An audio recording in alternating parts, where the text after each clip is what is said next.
கர்த்தருக்கு ஸ்தோத்திரம். దేవునికి మహిమ కలుగును గాక. மெய்யான தேவன் இயேசு கிறிஸ்துவின் நாமத்தில் உங்கள் அனைவருக்கும் வாழ்த்து. నిజమైన దేవుడు యేసుక్రీస్తు నామములో మిమ్మల్ని అందరినీ వందనాలు తెలియజేసుకుంటున్నాం. மெய்யான தேவன் இயேசு கிறிஸ்து ஆசீர்வதிக்கிறார். ஊழியங்கள் திருச்சபை சார்பாக உங்களை சந்திக்கிறோம். నిజమైన దేవుడు యేసుక్రీస్తు సంఘం ద్వారా మిమ్మల్ని మరి ఆహ్వానిస్తున్నాం, చూస్తున్నాం. மகிமை நேரம் என்ற சிறப்பு நிகழ்ச்சியில் நாம் இணைந்திருக்கிறோம். ఈ సమయంలో కూడా మనం మహిమ కలిగిన సమయంలో మనందరం కూడా కూడి ఉన్నాము. இந்த நேரத்தில் நாம் சத்தியத்தை அறிந்து கொள்ள முடியும். ఈ దినం మనం సత్యాన్ని నేర్చుకోబోతున్నాం. ஆண்டுடைய வார்த்தையை புரிந்து கொள்ள முடியும். దేవుని వాక్యాన్ని మనం అర్థం చేసుకోబోతున్నాం. தேவன் நம்மோடு பேசுகிற ஒரு நேரம். దేవుడు మనతో కూడా మాట్లాడే సమయం ఇది. ஆண்டவர் நம்மை ஆசீர்வதிக்கிற ஒரு நேரம். దేవుడు మనల్ని ఆశీర్వదిస్తున్న ஆண்டவர் உங்களை குணமாக்குகிற நேரம். మరి దేవుడు మిమ్మల్ని ఆరోగ్యం ఇచ్చే సమయం. ஆண்டவர் இந்த நாளில் நம்மை சந்திக்கிற ஒரு நேரம். దేవుడు ఈ సమయంలో ఈ రోజులో మనలో సంధిస్తున్నాడు. அதற்காகத்தான் இந்த நிகழ்ச்சிக்கு பெயர் மகிமை நேரம். అందుకే ఈ యొక్క సందర్భానికి సమయంగా మహిమ కలిగిన సమయం అని మనం పేరు పెట్టున్నాం. மகிமை நேரம் என்பது தேவன் நம்மோடு கூட பேசுகிற, ஆசீர்வதிக்கிற, நம்மோடு கூட இணைந்திருக்கிற ஒரு நேரம். దేవుడు మనతో కూడా ఐక్యపడి ఉండే మంచి సమయం ఈ సమయం. இன்றைக்கு நாம் வசனத்தை தியானிக்க போகிறோம். ఈ దినం మనం యొక్క దేవుని వాక్యం మనం చదువుకోబోతున్నాం. யோபு 5ஆம் அதிகாரம் 9வது வசனத்தை நாம் வாசிக்கும் போது, యోబు 5వ అధ్యాయంలో 9వ వచనం మనం చదువుకోబోతున్నాము. அதிலே தேவன் இப்படி பேசுகிறார். దేవుడు అందులో ఏం మాట్లాడుతున్నాడు? வேதம் இப்படி சொல்லுகிறது. దేవుని బైబిల్లో ఈ విధంగా చెప్తున్నది. ஆராய்ந்து முடியாத பெரிய காரியங்களையும், దేవుడు చేసే మగా క్రియలు, எண்ணி முடியாத அதிசயங்களையும் இயேசு செய்கிறார். మరి లెక్కలేనంత అతిశయాలు దేవుడు మనతో చేస్తున్నాడు. இன்றைக்கு நாம் தியானிக்க போகிற வார்த்தையை நாம் கவனிப்போம். ఈ దినం మనం ధ్యానించే వార్తని మనం గమనిద్దాం. எண்ணி முடியாத அதிசயங்களை இயேசு செய்கிறார். దేవుడు లెక్కలేనంత ఆశీర్వాదాలు మనకు చేస్తున్నాడు. எண்ணி முடியாத அதிசயங்களை கர்த்தர் செய்கிறார். దేవుడు ఎంత లెక్కలేనంత అతిశయాలు మనకు చేస్తున్నాడు. எண்ணி முடியாத அதிசயங்களை தேவாதி தேவன் செய்கிறார். దేవుడు మనం ఆలోచించినంత గొప్ప కార్యాలు మనకు దేవుడు చేయబోతున్నాడు. அதிசயங்கள் உங்களுக்கு நடக்க போகிறது. మరి ఆశ్చర్యాలు అతిశయాలు మీకు జరగబోతున్నాయి. நீங்க சொல்லுவது சரிதான், எங்களுக்கு எப்படி நடக்கும் என்று நீங்கள் கேட்கலாம். మీరు చెప్పేది సరే, మాకు ఎలాగ జరుగును అని మీరు క్వశ్చన్ వేయొచ్చు. ஆண்டவர் அதிசயம் செய்கிறார். దేవుడు మరి గొప్ప కార్యాలు చేయబోతున్నాడు. வானத்தில் அதிசயம் செய்கிறார். మరి ఆకాశమందు దేవుడు பூமியிலே அதிசயங்களை செய்கிறார். కూడా அதிசయాలు చేయబోతున్నాడు. பார்க்கிற இயற்கையிலே அதிசயம் செய்கிறார். చేసి మనం చెట్లు, గొట్ల, మట్ల, చెట్లు అన్నిట్లలో కూడా దేవుడు எங்களுக்கு కార్యాలు చేయబోతున్నాడు. எங்களுக்கு இயேசு செய்வாரா? మాకు దేవుడు చేయగలరా? எங்களுக்கு ஆண்டவர் செய்வாரா? యేసుక్రీస్తు మాకు చేయగలుగుతారా? நன்றாய் கவனியுங்கள். మంచిగా గమనించండి. நன்றாய் கவனியுங்கள். మంచిగా గమనించండి. இயேசு உங்களுக்கு அதிசயம் செய்வார். యేసుక్రీస్తు మీకు గొప్ప కార్యాలు இயேசு உங்களுக்கு அதிசயம் செய்வார். యేసుక్రీస్తు మీకు అతిశయంగా కార్యాలను గొప్పగా நிச்சயம் செய்வார். నిజంగా చేయబోతున్నారు. நீங்கள் நம்ப முடியும். మీరు నమ్మాలి. நீங்கள் அதை விசுவாசிக்க வேண்டும். మీరు విశ్వాసిస్తే அவர் அதிசயம் செய்கிறவர். ఆయన ఆశ్చర్యమైన కార్యాలు చేయబోతున్నారు. அவர் அதிசயம் செய்கிறவர். అతిశయమైన కార్యాలు చేయబోతున్నారు. நம்ம வேதத்தை ஆழ்ந்து தியானித்தால், మన దేవుని వాక్యాన్ని మనం లోతుగా మనం గమనిస్తే, வேதத்தை நோக்கி பார்த்தால், మనం దేవుని వాక్యాన్ని మనం లోతుగా చూస్తే, இந்த వசனத்திலே யோபு 9:10 நீங்க வாசிக்கும் போது, మరి ఈ యొక్క బైబిల్ గ్రంథంలో మనం యోబు గ్రంథంలో 9వ అధ్యాయం 10వ వచనం చూసుకుంటే, ஆண்டவர் எதற்கு இந்த காரியத்தை செய்தார் என்று சொல்லி அங்கே யோபு சொல்லுகிறார். దేవుడి కార్యాన్ని నాకేం చేశాడని యోబు తెలియజేస్తున్నాడు. எண்ணி முடியாத அதிசயங்களை இயேசு செய்கிறார் என்று யோபு சொல்லுகிறார். దేవుడు చేసే మగా క్రియలు మరి గొప్ప కార్యాలను యోబు చెప్తున్నాడు. யோபுவுக்கு ஆண்டவர் எண்ணற்ற அதிசயங்களை செய்திருக்கிறார். ఆయన యేసుక్రీస్తు యోబుకి ఎన్ని గొప్ప కార్యాలు జరిపి ఉన్నాడు. எண்ணற்ற அதிசயங்களை செய்திருக்கிறார். లెక్కలేనంత అతిశయాలు చేస్తున్నాడు దేవుడు. அவன் அதை அறிந்திருந்தபடியால், தெரிந்திருந்தபடியால், அனுபவித்தபடியால் சொல்லுகிறான். అది తెలుసుకొని అనుభవించిన దానిలో యోబు తెలియజేస్తున్నాడు. கர்த்தர் எண்ணி முடியாத அதிசயங்களை செய்கிறார். దేవుడు మనకు గొప్ప కార్యాలు చేయబోతున్నాడు. எனக்கு இயேசு எண்ணி முடியாத அதிசயங்களை செய்கிறார் என்று யோபு சொல்லுகிறார். యేసుక్రీస్తు నాకు గొప్ప కార్యాలు చేయబోతున్నాడు యోబు కూడా చెప్తున్నాడు. யோபுவை நோக்கி பாருங்கள். మరి యోబుని గమనించి చూడండి. யோபுவை கவனித்து பாருங்கள். యోబుని యోబుని గమనించి చూడండి. யோபின் வாழ்க்கையை படித்து பாருங்கள். మరి యోబు జీవితాన్ని మనం పరిశీలించి చూద్దాం. யோபின் புஸ்தகத்தில் அவனை குறித்து தெளிவாய் యోబు சொல்லப்பட்டிருக்கிறது. పుస్తకంలో మరి తన గురించి గొప్పగా చెప్పున్నది. எல்லாவற்றிலும் அவன் நல்ல ஐஸ்வர்யவானாய் இருந்தான். మరి అన్నిటిలో కూడా ఐశ్వర్యవంతుగా ఉన్నాడు. பிசாசு அவனை வியாதிக்குள்ளாய் மாற்றினான். మరి పిశాచైన సాతానైన వాడు అతని వ్యాధిలోకి அவன் తెచ్చాడు. பிள்ளைகளை எல்லாம் பிசாசு கொண்டு போட்டான். మరి ఆ బిడ్డలందరినీ కూడా దేవుడు పిశాచి ఎత్తుకెళ్ళిపోయాడు. அவனுடைய சொத்துக்கள் வீடுகளை அழித்து போட்டான். మరి ఆయన ఆస్తి పాస్తి మొత్తం కూడా మరి తీసివేశాడు సాతాను. அவனுடைய சந்ததி எல்லாவற்றையும் பிசாசு அழித்து போட்டான். మరి ఆ సాతాను అనేవాడు ఆయన సంతతిని ఆయన ఆస్తిని అంతా కూడా తీసివేశాడు. அதோடு பிசாசு விடல. మరి అంతతో వదిలాడా? யோபு சரீரம் முழுவதும் நோயை கொண்டு శరీరం అంతా కూడా జబ్బుతో పెట్టాడు. நோய் வருகிறது என்றால் பிசாசினால் நோய் வருகிறது. మరి సాతాను నుండి జబ్బులు వస్తున్నాయి. யோபு செய்த கிரியைகளினால நோய் அல்ல. మరి యోబు చేసిన క్రియల వల్ల కాదు.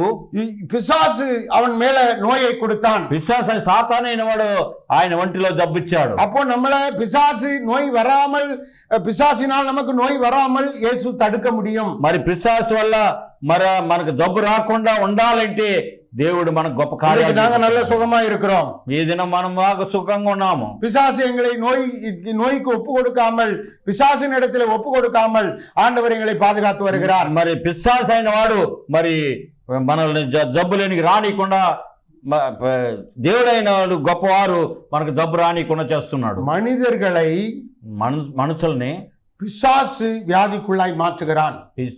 మనుషుల్ని సాతానైన వాడు జబ్బులోకి తీసుకొస్తున్నాడు. அப்போ இன்றைக்கு யோபுனுடைய வாழ்க்கையிலே பிசாசு நோய்க்குள்ளாய் மாற்றி இருந்தான். మరి యోబు యొక్క జీవితంలో పిశాచు మరి క్రియ చేస్తున్నాడు. அவன் சரீரம் முழுவதும் நோய், தோல் நோய், பருக்கள், கட்டிகளால் நிரப்பப்பட்டவனாய் இருந்தான். శరీరం మొత్తం మరి పుండులతో నిండి ఉన్నది. வீட்டுக்குள்ள இருக்க முடியாது. మరి ఇంట్లో ఉండలేము. வீட்டுக்குள்ள அவன் படுக்க முடியாது. మరి ఇంట్లో పండుకోలేము. வீடு முழுசும் நாறும். ఈ ఇంటి మొత్తం కూడా ఒక స్మెల్ వస్తుంది. சரீரம் முழுவதும் கட்டிகள். మరి అంతకు ముందే అతను ఒళ్ళంతా முழுவதும் வியாதி. ఆయన తోలంతా కూడా మరి పుండుగా జబ్బుగా ఉన్నది. மனைவி அவனை வீட்டுக்குள்ள வைக்கல. మరి భార్య అయినా బయటకు వెళ్ళు అంటుంది, ఇంట్లో పెట్టలేదు. நான் வீட்டுக்குள்ள இருந்தா உங்க எல்லாருக்கும் இடைஞ்சல், நான் வீட்டை விட்டு வெளியே வந்துட்டான். మరి ఏ పోయిన వారు మరి బయటకు వచ్చేసారు. నా బిడ్డలకి ఎవరికి ఎవరు రాకూడదని వీధిలోకి వచ్చేసారు. சரீரம் முழுவதும் சொறிகள், பருக்கள், ஓட்டை எடுத்து சொரிந்து கொண்டிருந்தான். మరి ఒళ్ళు మొత్తం కూడా మరి పుండులతో నిండి ఉన్నది. இவ்வளவு அசிங்கத்துக்குள்ளாக, ஆபத்துக்குள்ளாக, வியாதிக்குள்ளாக மாற்றப்பட்ட யோபு, ఇన్ని జబ్బులతో ఉన్న యోబు அவன் கர்த்தரை ஸ்தோத்தரித்துக் கொண்டே இருந்தான். మరి దేవుని మరవకుండా స్తోత్రం చెప్పుకుంటా ఉన్నాడు. கர்த்தர் பிள்ளைகளை கொடுத்தார், பிள்ளைகளை எடுத்தார், கர்த்தருக்கு ஸ்தோத்திரம் என்று మరి దేవుడు బిడ్డలు ఇచ్చాడు, మరి ఆస్తిని ఇచ్చాడు, దేవుడు ఎత్తుకున్నాడని స్తోత్రాలు చెప్పాడు. கர்த்தர் சொத்துக்களை கொடுத்தார், சொத்துக்களை எடுத்தார், கர்த்தருக்கு ஸ்தோத்திரம். ఆస్తిని ఇచ్చాడు, అంతస్తు ఇచ్చాడు, అన్ని కూడా దేవుడు తీసుకున్నాడు, స్తోత్రం అని చెప్తున్నాడు. கர்த்தர் சுகம் கொடுத்தார், சுகத்தை எடுத்தார், கர்த்தருக்கு ஸ்தோத்திரம். దేవుడు సుఖాన్ని ఇచ్చాడు, దేవుడు సుఖాన్ని ఎత్తుకున్నాడు, స్తోత్రం అని చెప్పాడు. வாயினாலே பாவம் செய்யவில்லை. మరి నోటితో కూడా ఒక్క పాపం కూడా చేయలేదు. கர்த்தருக்கு ஸ்தோத்திரம் சொல்லிக் கொண்டே దేవునికి இருந்தான். మాత్రం స్తోత్రాలు பக்தி చెప్పాడు. உள்ளவனாய் இருந்தான். మంచి భక్తి కలిగిన பரிசுத்த இருதயம் உள்ளவனாய் இருந்தான். హృదయం కలిగిన వాడు, தேவனை நம்புகிறவனாய் దేవుని இருந்தான். నమ్మేవాడుగా ఉన్నాడు. அவன் வாழ்க்கையில அவன் இயேசுவை நம்பி இருந்தான். మరి తన జీవితంలో యేసుక్రీస్తుని నమ్మి ఉన్నాడు. நடந்தது என்ன? జరిగిందేంటి? நடந்தது என்ன? జరిగిందేంటి? எல்லாவற்றையும் நீக்கி போட்டார். మరి అన్ని విధాన కార్యాలు కూడా దేవుడు మార్చేసి நல்ல சுகத்தை கொடுத்தார். మంచి సుఖాన్ని ఇచ్చాడు. பிள்ளைகளுக்கு பதிலா நிறைய பிள்ளைகளை கொடுத்தார். మరి ముందున్న బిడ్డల కంటే వెనక జీవితంలో நல்ல வீடுகளை கொடுத்தார். మంచి ఇల్లు ఇస్తాడు. நல்ல ஆஸ்திகளை, మంచి சொத்துக்களை ఆస్తి கொடுத்தார். ఇచ్చాడు.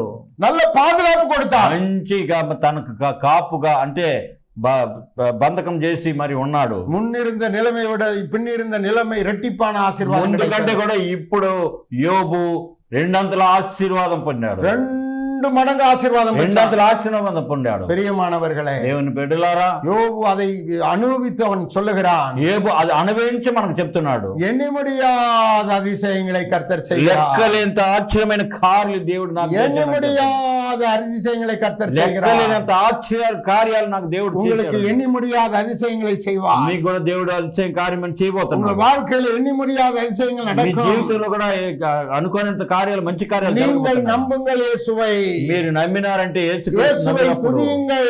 మరి యేసుక్రీస్తుని స్తుతించాలి. இயேசுவை நம்புங்கள். మరి యేసుక్రీస్తు నమ్మాలి. இயேசு மேல விசுவாசமாய் మరి இருங்கள். యేసుక్రీస్తు మీద విశ్వాసం ఉండాలి. யோபுவுக்கு எண்ணி முடியாத அதிசயம் మరి நடந்தது. యోబుకు మరి లెక్కలేని చేయలేనంత అతిశయమైన కార్యాలు చేశాడు. அதே போல மோசேக்கு எண்ணி முடியாத அதிசயங்கள் మరి అదే நடந்தது. విధంగా మోసే గారికి కూడా అన్ని అనేకమైన కార్యాలు மோசேக்கு எண்ணி முடியாத அதிசயங்கள் நடந்தது. మోసేకి మరి చూడండి లెక్కలేనంత ఆశ్చర్యపడి కార్యాలు చేశారు దేవుడు. யாத்திராகமம் 34 அதிகாரம் 10வது வசனத்தை நீங்கள் கவனித்து பார்த்தால், నిర్గమకాండ 34వ అధ్యాయం 10வது 10వ వచనం మనం చూసుకున్నప్పుడు அங்கே ஆண்டவர் சொல்லுகிறார், అక్కడ దేవుడు చెప్తున్నాడు, அவரால் செய்யக்கூடாத அதிசயமான காரியம் ஒன்றுமே இல்லை. ఆయన వల్ల చేయని కార్యం ఏది కూడా లేదు అని చెప్తున్నాడు. அவர் மனுஷருக்குள்ளே பூமியிலே இதுவரைக்கும் செய்யக்கூடாத அதிசயத்தை செய்கிறார். మరి ఆయన దేవుడు మరి గొప్ప కార్యాలు మరి ఎవరు చేయలేనట్టు గొప్ప కార్యాలు చేస్తున్నాడు. மோசேயினுடைய வாழ்க்கையில் பெரிய பெரிய அதிசயங்கள், எண்ணற்ற அதிசயங்கள் நடந்தது. మరి మోసే మరి కార్యక్రమంలో మరి దాని జీవితంలో గొప్ప చెప్పలేనంత కార్యాలు జరిగాయి. சத்துருக்களால் அழிவு வரும்போது, మరి సాతాను వల్ల మరి శోధన వచ్చినప్పుడు செங்கடலை இரண்டாக பிளந்து ஆண்டவர் வழி உண்டாக்கினார். మరి చూడండి సముద్రాన్ని, ఎర్ర సముద్రాన్ని మరి పీల్చివేసి మరి ஆகாரம் இல்லாது இருந்தபோது, ஆகாரம் இல்லாமல் మరి இருந்தபோது, ఆహారం లేనప్పుడు வானத்தின் மன்னாவை கர்த்தர் మరి அவர்களுக்கு దేవుడు మన్నాని కురిపించాడు. அவர்களை పోషిத்தார். మరి ఇశ్రాయేల్ జనాలను పోషించాడు. இறைச்சிகள் கேட்டபோது, మరి మాంసం అడిగినప్పుడు காடைகளை கொடுத்து அவர்களை போஷித்தார். మంచి మాంసం ఇచ్చారు దేవుడు. தண்ணீர் வேண்டிய போது, మరి నీళ్లు కావాలన్నప్పుడు கற்பாறையிலிருந்து தண்ணீரை உண்டு பண்ணினார். కొండ రాత్రి నుండి నీళ్లు రప్పించారు. எண்ணற்ற அதிசயம், మరి గొప్ప గొప్ప కార్యాలు చేస్తున్నారు. எண்ணி முடியாத அதிசயம்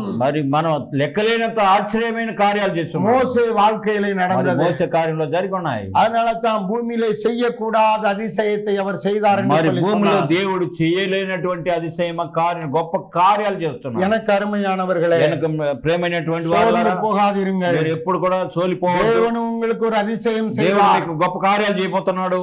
உங்க வாழ்க்கையில உங்களை மீட்டெடுப்பார். మరి మీ జీవితంలో మిమ్మల్ని హెచ్చించబోతున్నాడు. உங்க வாழ்க்கையில ஒரு செழிப்பு உண்டாகும். మరి మీకు మీ జీవితంలో మరి మంచి గొప్ప కార్యాలు చేసి துக்கத்தோடு இருக்கிற உங்க வாழ்க்கையில ஒரு பெரிய சமாதானம் உண்டாகும். దుఃఖ కార్యంలో ఉన్నవా మీకు సమాధానం ఇవ్వబోతున్నాడు. பண தேவைகள் மத்தியில் இருக்கிற செல்வ செழிப்பை தேவன் உங்களுக்கு உண்டு பண்ணுவார். మరి అక్కడ లేని మరి ఆస్తిని కూడా మీకు ఇవ్వబోతున్నాడు. தேவனால் கூடாத காரியம் ஒன்றுமே இல்லை. కూడిన కార్యం ఏది లేదండి. இன்றைக்கு நீங்கள் எது இல்லை என்று தவிக்கிறீர்களோ, ఈ దినం మీకు ఏది లేదని మీరు అవస్థపడుతున్నారు, அதை தேவன் உங்களுக்கு உண்டாக்குவார். అది దేవుడు మీకు ఇవ్వబోతున్నాడు. பிள்ளை என்று இல்லை என்று பரிதபிக்கிறாயோ, మరి బిడ్డలు లేవని మరి మీరు ஒரு అవస్థపడుతున్నారు. சந்ததியை தேவன் உண்டாக்குவார். దేవుడు సంతతిని ఇస్తాడు. ஆபிரகாமுக்கு உண்டாக்கினவர், ఆబ్రహామయ్య గారికి చేసిన దేవుడు, ஈசாக்குக்கு உண்டாக்கினவர், ఇస్సాకు చేసిన దేవుడు, அன்னாளுக்கு உண்டாக்கினவர், అన్నాలకు చేసిన దేవుడు உங்களுக்கு ஒரு சந்ததியை தருவார். మీకు కూడా ఒక సంతతిని ఇవ్వబోతున్నాడు. கவலைப்படாதிருங்கள், దిగులు పడాల్సిన అవసరం లేదు. கவலைப்படாதிருங்கள். దిగులు పడాల్సిన అవసరం வீடு లేదు. இல்லையே, మరి ఇల్లు లేదే, குடியிருக்க இடம் இல்லையே, మరి ఉండడానికి ఇల్లు లేదే, தவிக்கிற நீங்கள், మరి అటు అటు అనుకుంటున్న మీరు, கடனிலே நாங்க வாடகையிலே போய் கொண்டிருக்கிறோம். మరి మేము మా జీవితం అంతా కూడా బాడుతూనే గడిపిస్తున్నాం. என் தகப்பனார் 50 ஆண்டுகள் வாடகையிலே போய்விட்டார். మా నాయన మరి మా తండ్రి గారు మరి 50 ఏళ్ళు బాడుగులోనే వెళ్ళిపోయాడు. எனக்கு ஒரு சொந்த இடம் வாங்க నాకు முடியல, ఒక ఇల్లు లేదు, స్థలం లేదు, எனக்கு ஒரு சொந்த வீடு கட்ட முடியல. స్థలం లేదు అనుకుంటున్నారా? ஆனால் தேவன் உங்களுக்கு அதை தருவார். మరి అయితే దేవుడు அதிசயம் కార్యాలు చేసి మీకు உங்களுக்கு ஒரு வீட்டை உண்டு பண்ணுவார். ఒక ఇల్లు నీకు ఇవ్వబోతున్నాడు. ஒரு அதிசயத்தை செய்வார். మరి ఆ గొప్ప కార్యం మీకు ஒரு చేయబోతున్నాడు. அற்புதத்தை செய்வார். మీకు அதிசయం చేసి ఆశ్చర్య కార్యం எடுத்துக்காட்டாகத்தான் உங்களுக்கு இதை சொல்லிக் கொண்டிருக்கிறேன். ఓర్క శాంపుల్ కదా ఈ కార్యక్రమం. ஆனால் உங்க பிரச்சனை என்ன என்று தேவனுக்கு தெரியும். అంటే మీలో ఉన్న కష్టం నష్టాలు ఏంటంటే சிலர் பாருங்க, வெளியே சொல்ல முடியாம அழுதுகிட்டு இருக்கீங்க. కొంతమంది అయితే బయట చెప్పుకోలేనటువంటి కార్యాలు కూడా ఉన్నాయి. ஐயா எனக்குள்ள வியாதி இருக்கிறது, అయ్యా నాలో జబ్బు ఉన్నది, இந்த வியாதியை வெளியே சொல்ல முடியாது, బయట చెప్పలేము, என்னுடைய பாவத்தால் வந்து விட்டது, నా పాపం వల్ల వచ్చింది, என் சாபத்தால் வந்து விட்டது, నా శాపం వల్ల వచ్చింది. எனக்குள்ளே మాయமான మறைముఖமான వ్యాధిகள் இருக்கு. నాలో మరి చెప్పలేనంత మాయమైన మర్మమైన మరి జబ్బులు ఉన్నాయి. இது எப்படி குணமாகும்? మరి ఇది ఎలాగ పోవాలి? இது எப்படி ఇది சுகமாகும்? ఎట్లా సుఖం కావాలి? நீங்கள் தவித்துக் கொண்டிருக்கலாம். అలాంటి ఆలోచించవచ్చు. இயேசு சொல்லுகிறார், దేవుడు చెప్తున్నాడు, அவர் உங்களை குணமாக்குவார். మరి యేసుక్రీస్తు మిమ్మల్ని அவரை ఆరోగ్యం நோக்கி చేయబోతున్నాడు. ஜெபிக்கும் போது சுகமாக்குவார். మరి మీరు ప్రార్థన చేసేటప్పుడు మీకు సుఖం దొరుకుతుంది. விசுவாசம் உள்ள ஜெபத்தினால் நீங்கள் சுகமாக்கப்படுவீர்கள். విశ్వాసం వల్ల చేసే ప్రార్థన వల్ల మీకు సుఖం உங்கள் దొరుకుతుంది. சுகம் நார்மலுக்கு வரும். మీ యొక్క ఆరోగ్యం మంచిగా వచ్చును. உங்களுடைய புற்றுநோய் முற்றிலும் நீங்கும். మీ యొక్క క్యాన్సర్ జబ్బు మరి మారిపోతుంది. உங்களுடைய மரண படுக்கை நீக்கப்பட்டு நடக்கப்படுவீர்கள். మరణం మంచంలో ఉన్న మీరు మీ మరణాన్ని దేవుడు మార్చగలడు. உங்கள் இருதய நோய் நீக்கப்படும். మీ గుండెలో ఉన్న జబ్బు మార్చబడును. உங்கள் இதயத்துக்குள்ளே இருக்கிற அடைப்பு ஓட்டைகள் எல்லாம் நீக்கப்பட்டு சுகமாக்கப்படுவீர்கள். గుండె జబ్బు మొత్తం కూడా దేవుడు క్లియర్ గా చేయగలడు. శరీరத்துக்குள்ளே இருக்கிற కట్టిகளினாலே இருக்கிற நோய்கள் శరీరంలో நீக்கப்படும். శరీరంలో ఉన్న గడ్డలు కానీ ఎలాంటి జబ్బు అయినా కూడా మార్చిపోయేది. கர்த்தர் அதுல ஒரு அதிசயம் செய்வார். మరి దేవుడు అది గొప్ప కార్యాలు చేస్తాడు. எண்ணி முடியாத அதிசயம் మరి செய்வார். లెక్కలేనంత అతిశయమైన కార్యాలు మీకు చేయబోతున్నారు. நாம் முதலாவது பார்த்தோம், ముందుగా చూసాము யோபுவுக்கு எண்ணி முடியாத அதிசயம் செய்தார். యోబుకు గొప్ప కార్యాలు చేశాడు దేవుడు. இரண்டாவது பார்த்தோம், రెండవదిగా చూసినాము மோசேக்கு ఎన్ని முடியாத அதிசயம் செய்தார். మరి లెక్కలేనంత గొప్ప కార్యాలు చేశాడు. மூன்றாவது நான் சொல்லுகிறேன், మూడవది మనం చూడబోతున్నాం. தாவீதுக்கு ఎన్ని முடியாத మరి அதிசயம் దావీదు செய்தார். మరి గొప్ప కార్యాలు చేశాడు. தாவீது ఎన్ని முடியாத அதிசயத்தை பெற்றுக்கொண்டான். మరి దావీదు మరి లెక్కలేనంత అతిశయమైన కార్యాలు పెట్టుకున్నాడు. ஆண்டவரிடத்தில் அதிசயத்தை பெற்றுக்கொண்டவர்கள் 3 பேரை நாம் தியானித்துக் கொண்டிருக்கிறோம். మరి దేవుని దగ్గర అతిశయం పొంది గొప్ప పొందిన వారిని ముగ్గురిని మనం చూస్తున్నాం. தாவீது தேவனிடத்தில் ఎన్ని முடியாத அதிசயத்தை பெற்றுக்கொண்டான். మరి దావీదు రాజు మరి లెక్కలేనంత ఆశీర్వాదాలు దేవుడి కాడ పొందుకున్నాడు. தாவீது ஒரு இளைஞன். మరి దావీదు అయితే ఒక యవనస్తుడు. அவருடைய சகோதரர்கள் பெரிய பெரியவர்கள். వాళ్ళ యొక్క సహోదరులు గొప్ప గొప్ప పెద్ద పెద్ద వాళ్ళు. அவர்களே ராணுவத்தில் வேலை செய்தார்கள். వాళ్ళంతా మిలిటరీలో పనిచేస్తున్నారు. మిలిటరీలో வேலை செய்தார்கள். మిలిటరీలో పనిచేస్తున్నారు. யுத்தத்துக்கு போனார்கள். యుద్ధానికి వెళ్ళిపోయారు. தாவீதை சின்னவன் சிறியவன், அவன் உலகம் தெரியாதவன், அவன் ஆடு மேய்க்கட்டும் என்று அவனை మరి దావీదు మరి చిన్న పిల్లడుగా ఉంటే గొర్రెలు మేపడానికి మేకలు మేపడానికి పంపించారు. காட்டுக்குள்ளே ஆடு மேய்க்க அனுப்பினார். అడవి ప్రాంతంలో మరి మేకలు మేస్తున్నాడు. ஆனால் தாவீது ஜெபிக்கிறவன். మరి దావీదు ప్రార్థనా వీరుడు. ஆடுகளை மேய்த்து கொண்டிருந்த போது మేకలు మేసేటప్పుడు ஒரு சிங்கம் வந்தது. మరి ఒక సింగం వచ్చేది. சிங்கத்தை அடித்து கொன்று మరి సింగాన్ని మరి చంపాడు. அவன் ஜெயித்தான். మరి ఆయన గెలిచాడు. మరి எனக்கு அருமையானவர்களே, నాకు ప్రేమైనటువంటి దేవుని அதற்கு காரணம் என்ன? దానికి కారణం ఏంటి? அவன் ஜெபிப்பதினால் அவனுக்கு பலனை தேவன் మరి ఆయన கொடுத்தார். ప్రార్థన చేసేదినలా గొప్ప కార్యాలు ఇచ్చాడు. சிங்கத்தை கொன்றான். మరి సింగాన్ని మరి கரடியை జయించాడు. கொன்றான். మరి కర్ర అనే దాన్ని కూడా చంపాడు. பெலிஸ்தியனை கொன்றான். మరి ఈతిని కూడా இதெல்லாம் చంపాడు. அதிசயமாய் நடந்தது. అన్ని అతిశయమైన కార్యాలు చేశాడు. அவர்களுக்கு எண்ணி முடியாத அதிசயத்தை మరి செய்தார். వాళ్ళకి చేసిన అతిశయమైన కార్యాలు దేవుడు எண்ணி முடியாத నీకు அதிசயத்தை చేయబోతున్నాడు. செய்கிறார். నీకు కూడా చేయబోతున్నాడు. உங்களுக்கு அதிசயம் செய்கிறார். నీకు అతిశయం చేయబోతున్నాడు. நீங்கள் அதிசயத்தை எதிர்பாருங்க. మీరు ఎదురు చూడండి. சாட்சியாய் நிற்பீர்கள். మంచి సాక్షిగా నిలబడతారు. ஜெபிப்போம். మరి ప్రార్థన చేసుకుందాం. பரலோக பிதாவே, పరలోకమందు ఉన్న మా இந்த తండ్రి, வசனத்தை கேட்டுக்கொண்டிருக்கிற ஒவ்வொருவரையும் ఈ பாருங்க. యొక్క వాక్యం వింటున్న ప్రతి ఒక్కరిని చూడండి. அவர்களுக்கு ஒரு அதிசயம் వాళ్ళకు நடப்பதாக. గొప్ప కార్యాలు అతిశయం இயேசு கிறிஸ்துவின் நாமத்தினாலே యేసు క్రీస్తు నామమున சுகமாக்கப்படுவார்கள். మరి సుఖం కలుగును గాక. இயேசு கிறிஸ்துவின் நாமத்தினாலே ஒரு குடும்பத்தில் அதிசயம் நடக்கட்டும். యేసు క్రీస్తు నామం వల్ల వాళ్ళ కుటుంబంలో అతిశయమైన కార్యాలు జరుగును வசனத்தை గాక. கேட்டுக்கொண்டிருக்கிறவர்கள் வாழ்க்கையில் அதிசயம் ఈ நடக்கட்டும். దేవుని మాట వింటున్న ప్రతి ఒక్కరు కూడా అతిశయం జరుగును గాక. இந்த వాళ్ళకి டிவியை, இந்த தொலைக்காட்சியை, இந்த காரியத்தை பார்க்கிறவர்களுக்கு அதிசயம் நடக்கட்டும். ఈ టీవీ న్యూస్ లో చూస్తున్న ప్రతి ఒక్కరు కూడా అతిశయం எண்ணி జరగాలి. முடியாத அதிசயம் நடப்பதாக. లెక్కలేనంత అతిశయాలు చేయను. இயேசுவின் நாமத்தில் ஜெபிக்கிறேன் பிதா. యేసుక్రీస్తు నామమున ప్రార్థిస్తున్నాం తండ్రి. ஆமென். ఆమేన్. God bless.